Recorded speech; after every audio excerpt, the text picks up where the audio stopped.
las mejores propuestas bibliográficas que hay para poder, bueno, pues iniciar el curso con unos buenos libros sobre cine. El primero,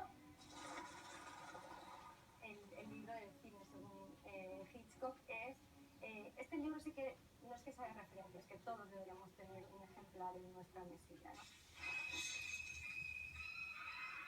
Hace un repaso maravilloso, ¿no? A todas sus películas, sobre todo a la manera que tenía Hitchcock de crear, que era muy visual y tenía un concepto casi arquitectónico, ¿no? de sus películas, y eso se puede percibir.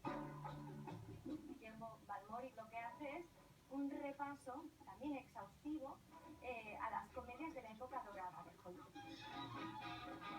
Casi todas las películas en las que salen en este libro son triángulos amorosos, lo cual siempre ha sido bastante fructífero para el cine y que ha dado mucho juego, ¿no?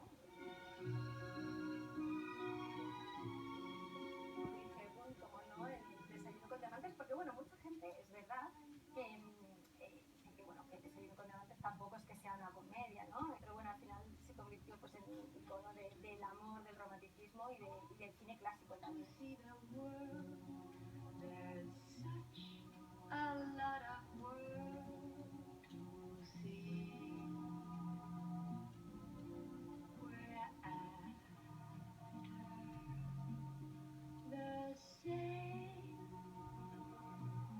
rainbows and waiting round the bend. My huckleberry friend, forever and me.